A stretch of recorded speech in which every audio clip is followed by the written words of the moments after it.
Hello everyone. In today's video, we're going to be talking about special cases of graphs and linear equations. The special case of the linear equation is going to be called direct variation. First, let's just talk about the special types of graphs. And you've kind of seen this before, but we've never talked just about this. If we have a graph like x equals 4, that means that there is no y in that graph. So we're going to put a point on since there is no y, we're going to put a point on the x-axis.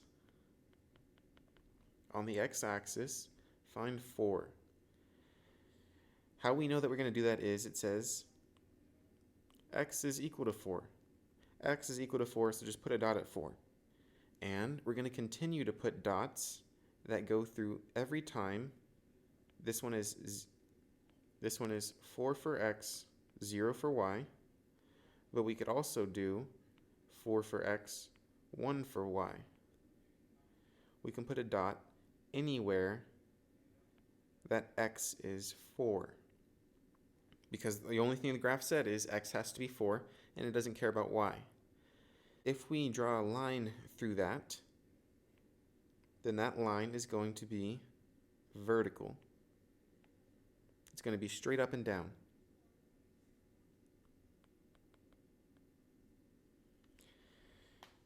If you're going to draw that line, then you need to make sure that you put points at multiple places where x is equal to 4. What's the slope of this line? Well, if we compare here, if we compare how the x changed, the x changed by 0. Delta x equals 0.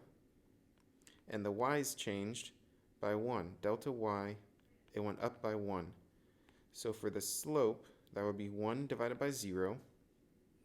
And whenever you have 0 in the denominator, that is undefined. You cannot divide the number 1 0 times. That doesn't make any sense. And the graph of undefined is straight up and down. Let's try a different one. This one says y is equal to 2, and you have seen ones like this.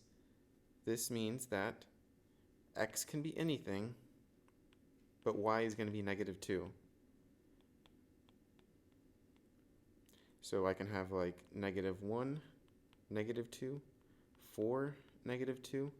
Just as long as I'm keeping this one y equals negative 2, then this is going to be fine. So just put all sorts of dots at negative 2 for y. Then connect them with a line. If you don't think about it, if you don't write the coordinates, or if you don't draw multiple dots on your graph, there's a higher chance that you will miss the question. Put a point on the y-axis at negative 2, draw a horizontal line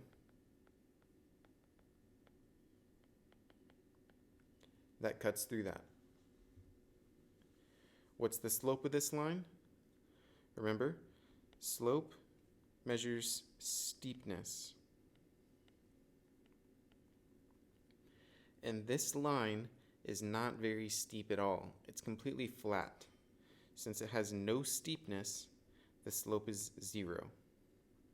If we compare to this one is straight up. So that is completely steep, and we would call that undefined. So if it's vertical, completely all 100% steepness, you can't get any more steep than straight up, that's undefined.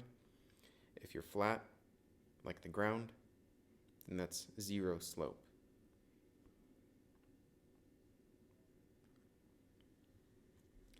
The last type of special case is when y is equal to x.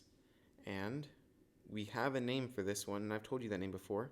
If this one is just y equals x, that's called the parent function, because nothing special is happening.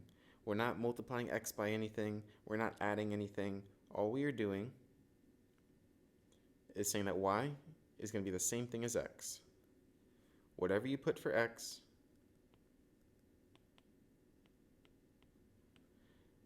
you're going to put the same thing for y. 0, 0, 4, 4. It doesn't matter what you pick for x. According to this equation, y will be the same thing. So put some dots, -2, -2, 0, 0, 4, 4.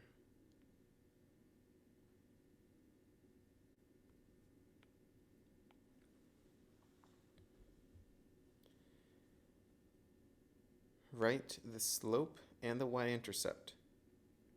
The y-intercept is right there, 0, 0. It happens when y is 0 and x is 0. The slope, we can find that right here. We went up by 4, up by 4. So that would be 4 divided by 4 is equal to m, which is equal to 1. M is equal to 1, and the y-intercept is 0, 0. We graph the line. Slope is 1. And y equals x is the most basic slope-intercept graph you can get. Starting tomorrow or the next day, we're going to be talking about how all of the other graphs are just modifications of this one. So this one is very important, even though it's so simple. All the modifications of this function make all of the different lines that we have.